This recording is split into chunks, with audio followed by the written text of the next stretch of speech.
Welcome to today's video where we'll be diving into chapter 9 of digital signal processing by Lead and this chapter is all about adaptive filters which are essential tools in digital signal processing.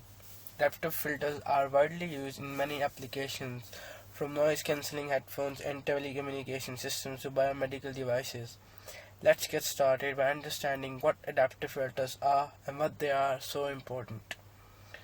Firstly, let's talk about LMS adaptive FIR filters. An adaptive F filter is a digital filter that adjusts its coefficients automatically to adapt to the input signal. These filters come in two types, FIR or finite impulse response and IIR or infinite impulse response. Adaptive filters are particularly useful because they can adapt to changing environments, handle spectral overlap between the signal and noise, and adjust to time varying noise. One of the major advantages of adaptive filter is their ability to adapt to signal changing environments. For instance, in a noisy environment, an adaptive filter can continuously adjust to minimize the noise. This is crucial in applications like noise cancelling headphones, which the filter needs to adapt the different noise patterns in real time. Let's look at a simple noise canceller as an example. Imagine you have two ADCs or analog to digital converters capturing a desired speech signal contaminated with noise and a reference noise signal. The adaptive filter processes the signal to minimize the noise, leaving you with a clearer speech signal. Here's a block diagram to illustrate how this system works. Now, skipping all the numerical part, we have moved toward the basic Wiener filter theory. The goal of a Wiener filter is to produce an output that closely approximates the noise so it can cancel it out. So this process involves minimizing the mean square error between the desired and actual output. There are several adaptive algorithms used to achieve this, including the steepest descent LMS and RLS algorithms. The steepest descent algorithm is there, an optimizing method that iteratively moves towards the minimum of a function. Although it provides the theoretical foundation for adaptive filtering, it's not commonly used in practical application due to its complexity. The next one is the LMS, so we will have a look at that.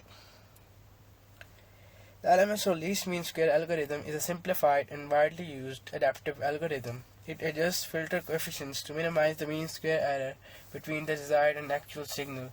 The LMS algorithm is popular because of its simplicity and effectiveness. Here's the weight update formula. Wn plus 1 equals to Wn plus mu into En into Xn. Then the last one is the recursive least square algorithm.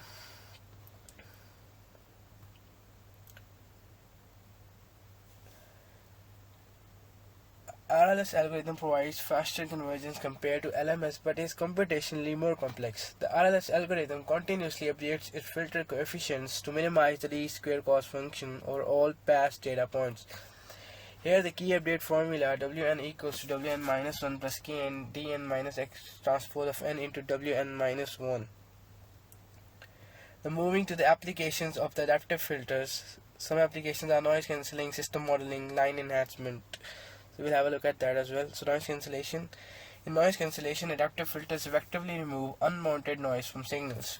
For example, in speech processing, an adaptive filter can enhance the quality of a speech signal by reducing background noise. Similarly, in biomedical signals processing, adaptive filters can clean up signals such as EEG or ECG recordings by removing artifacts and interferences.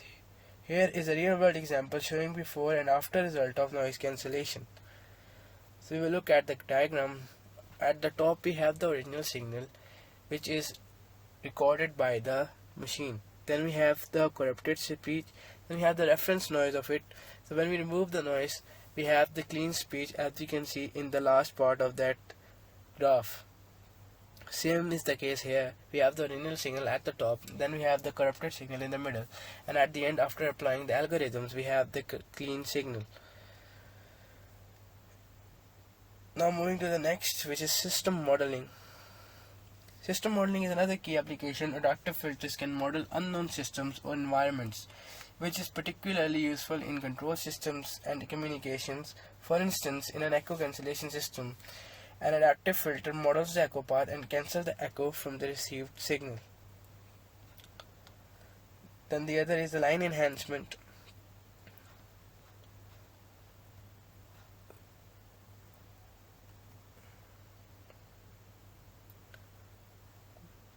Line enhancement involves techniques like linear prediction to extract weak signal buried in noise. Adaptive filters can predict the next value in a signal sequence based on past values, thus enhancing the signal quality. This is the block diagram of the line enhancement, and here we can see we have the noisy signal, and after applying the algorithm, at the output we have the enhanced signal, in which the noise is greatly reduced. Here is another noisy signal spectrum, and after ADF output spectrum, we have the clean output. Let's explore some other interesting application of adaptive filters. First, cancelling periodic interferences. In many scenarios, signal can be contaminated with periodic noise. Adaptive filters, especially those using linear prediction, can effectively cancel these interferences. Here is an example demonstrating periodic noise cancellation. In the field of biomedical engineering, adaptive filters are used to clean ECG signals. These signals often contain interferences from power lines or other sources. An adaptive filter can remove these interferences, resulting in a clearer ECG signal. Here is a comparison of a raw and filtered ECG signal. Echo cancellation in long-distance telephone circuits is another vital application. Echoes can degrade the quality of long-distance calls. Adaptive filters model the echo path and cancels the echo, significantly improving call quality. Here's a diagram showing how an echo cancellation system works. So this is how this system works. To summarize, adaptive filters are integral to modern digital signal processing applications. They offer the flexibility and adaptability needed to handle various challenges in real-world scenarios. We covered key algorithms like LMS, least mean square, and RMS, which are essential for real-time adaptive filtering. Looking forward, ongoing research and advancement in computational power will continue to enhance the capabilities of adaptive filters. As these technologies evolve, we can expect even more innovative applications. So thank you for watching. This is all about the adaptive filters without diving into the details and